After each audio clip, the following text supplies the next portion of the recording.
बात साल 2022 की है। अगस्त का महीना था। एक किसान आए दिनों की तरह अपने खेत पर निकला हुआ था।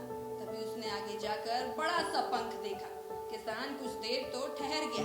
फिर जैसे ही वो आगे बढ़ा उसने देखा एक बड़ा सा पक्षी घायल अवस्था में खेत में पड़ा हुआ है। किसान कुछ देर तो वहां ठहरा और उसको टकटकी लगाकर देखता रहा। फिर किसान ने बाद में देखा कि पक्षी के पैर में चोट लगी है, जिसकी वजह से वो चल नहीं पा रहा। किसान ने उसकी मरहम पट्टी की, उसको खाना खिलाया, पानी पिलाया। बाद में किसान को उस पर दया आई तो किसान उसको अपने घर पर ही ले आया।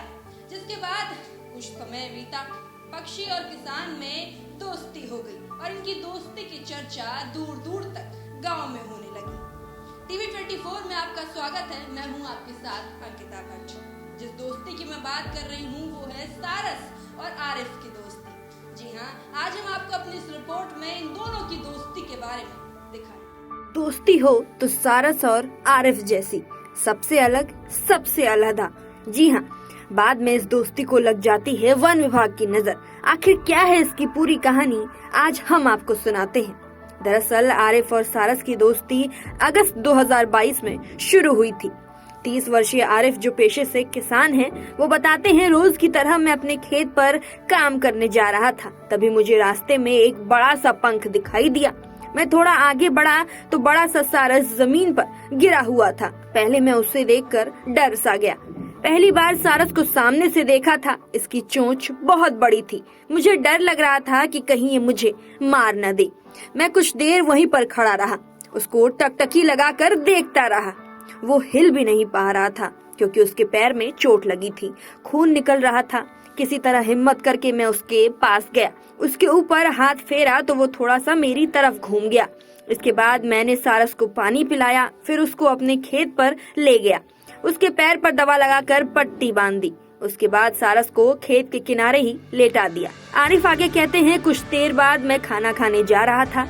तभी मैंने सारस की ओर देखा। मैंने सोचा उसको भी कुछ खिला दूं, लेकिन मन में थोड़ा सा डर था, कहीं वो चोंच न मार दे। तभी मैंने उसको दूर से रोटी फेंक दी।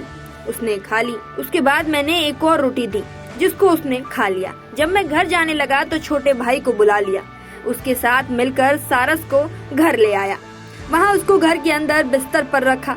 रात में फिर से खाना खिलाया। ऐसा लगभग 1.5 महीने तक चलता रहा। घर की देसी दवाई से उसका पैर धीरे धीरे ठीक हो गया।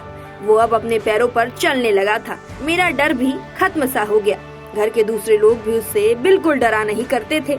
सारस के ठीक होने के बाद मैंने सोचा कि वो उड़ जाएगा, लेकिन ऐसा नहीं हुआ। मैंने कभी देखा नहीं था कि किसी ने घर पर सारस को पाल रखा हो। फिल्मों में भी ऐसा देखने को नहीं मिलता। सब लोग अपने घर में कुत्ता, बिल्ली, बंदर, तोता यही सब पालते हैं। इसलिए मैंने भी इसको पालने के बारे में नहीं सोचा था। लेकिन मेरा दोस्त सारस खुद ही मेरे पास रहने लगा। मुझे भी उससे इतना ज्यादा लगाव हो गया कि मैंने उसको घर पर ही रख लिया। सारस और आरिफ की दोस्ती की चर्चा राजनीतिक गलियारों तक पहुंच गई, जिसके बाद उत्तर प्रदेश के पूर्व मुख्यमंत्री और सपा के सुप्रीमो अखिलेश यादव सारस और आरिफ से मिलने पहुंच गए। आरिफ की उन्होंने काफी तारीफ की। अखिलेश यादव ने कहा कि आपने काफी सराहनीय काम किया है। आपका काम समाज के लिए एक प्रेरणा है। पूर्व मुख्यमंत्री और सपा सुप्रीमो अखिलेश यादव एक दिवसीय दौरे पर अमेठी पहुंचे थे, जहां वे पूर्व कैबिनेट मंत्री गायत्री प्रजापति की बेटी की शादी में शामिल होने के बाद गौरीगंज तहसील के जोधपुर मंडका गांव पहुंचे। वहां उन्होंने सारस से दोस्ती कर मशहूर हुए आरिफ से मुलाकात की। आरिफ से मुलाकात के दौरान अखिलेश यादव ने कहा कि सारस पक्षी की महत्व को लेकर आपने अच्छा संदेश दिया है। आपका कार्य सराहनीय है। अखिलेश ने आगे कहा, यह अपने आप में अनोखी कहानी है। बाकी लोगों को इससे प्रेरणा लेनी चाहिए। सबसे पहले आरिफ को बधाई दूंगा, और बधाई इसलिए कि एक सारस पक्षी जिसे चोट लगी थी उसको आरिफ ने बचाया।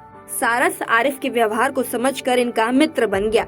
हम जितने लोग यहाँ पर खड़े हैं, हम सब के अंदर एक जीव है, लेकिन सारस किसी का मित्र नहीं बन पाया। जैसे ही अखिलेश यादव सारस और आरिफ से मिलकर वापस आते हैं, उसके ही कुछ दिनों बाद वन विभाग का नोटिस आरिफ के घर पहुंच जाता है, ये कहते हुए कि वो लोग सारस को वापस ले जाएंगे, क्योंकि आरिफ के घर का जो माहौल है वो सारस के अनुकूल नहीं है। इस बात से आरिफ काफी नाराज होते हैं। वो वन विभाग वालों से बात भी करते हैं, जिसके बाद वन विभाग वालों ने आरिफ की एक न सुनी और वो सारस को उठाकर ले गए। सारस को वन विभाग की टीम आरिफ से ले गई। इससे पहले सारस को लेने के लिए लखनऊ से वन विभाग की टीम ने आरिफ को नोटिस भी दिया, लेकिन आरिफ इस बात के लिए राजी नहीं थे। वहीं जब टीम सारस को लेने आरिफ के गांव अमेठी के मंडका पहुंची तो आरिफ ने सारस को कस के पकड़ लिया। वो किसी भी हाल में अपने दोस्त को खुद से दूर करने के लिए राजी नहीं थे। आरिफ कहते हैं, मैं उन लोगों के सामने रोता रहा, लेकिन उन लोगों ने मेरी एक न मानी। मेरे दोस्त को गाड़ी में बंद करके ले गए, उसके ऊपर लाल कपड़ा डाल दिया जिससे वो मुझे देख ना पाए। अगर मेरे दोस्त को कुछ हो गया तो उसकी जिम्मेदारी कौन लेगा? वो मुझको घर पर नहीं देखता था तो चिल्लाने लगता था, वहाँ वो मेरे बिना कैसे रह पाएगा। अब जैसे ही सारस को वन विभाग वाले ले गए उसके बाद राजनीति शुरू होना तो तय था। एक तरफ अखिलेश ने योगी सरकार को घेरते हुए कहा, मेरे मिलने के बाद बीजेपी वालों ने सारस को छीन लिया। सारस का संरक्षण केंद्र इटावा में बना रहा, वो भी बीजेपी वाले छीन ले गए। पर्यावरण के लिए बीजेपी वाले कुछ नहीं करेंगे। ये लोग सारस को कैद कर रहे हैं। जो मुख्यमंत्री इस सदन में झूठ बोलते हों, उनसे क्या उम्मीद करें कि सारस को खुला छोड़ देंगे। अब आपको बता दें, वन विभाग की टीम का ये कहना है कि आरिफ के घर पर वातावरण अच्छा नहीं है, जिसके चलते वो सारस को ले जा रहे हैं। वन विभाग की टीम ने सारस को रायबरेली के वन विहार में छोड़ दिया, जिसके बाद एक दिन अचानक खबर आई कि सारस तो वहां से गायब हो गया है। अब इस खबर के तुरंत बाद अखिलेश यादव ने सरकार पर हमला बोलते हुए कहा कि प्रशासन की ये बड़ी लापरवाही है। वो लोग सारस को जबरदस्ती उठाकर ले गए। अगर सरकार सारस को खोज कर नहीं निकालेगी तो पूरी दुनिया के पक्षी प्रेमी सरकार के खिलाफ आंदोलन करेंगे।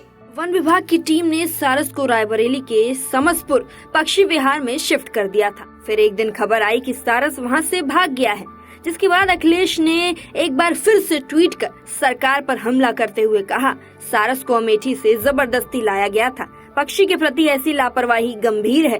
भाजपा सरकार तत्काल सारस को खोजे, नहीं तो पूरी दुनिया के पक्षी प्रेमी आंदोलन करेंगे। बाद में पता चलता है कि सारस करीब 12 किलोमीटर दूर गांव में पहुंच गया था। वन विभाग की टीम उसे वापस रेस्क्यू करके ले आई है। उधर अखिलेश यादव ने सारस के वापस मिलने से जुड़ा ट्वीट करते हुए कहा, पक्षी प्रेमी बी सैया को धन्यवाद, जिसने सारस को बचाया, खिलाया पिलाया, वो भी वो काम कर दिखाया जिसमें यूपी सरकार नाकाम रही। सारस के चले जाने के बाद आरिफ ने कहा कि मुझे कभी उम्मीद नहीं थी कि हमारी दोस्ती का अंत कुछ इस तरह होगा। मेरी इतनी अच्छी दोस्ती कभी इंसानों से नहीं हुई। आरिफ और आरिफ का परिवार सारस के जाने के बाद से बेहद दुखी है। आरिफ कहते हैं, जब भी मैं घर पर नहीं रहता था तो मेरे न रहने पर सारस चिल्लाने लगता था, पर न जाने वो अब मेरे बिना कैसे रहेगा।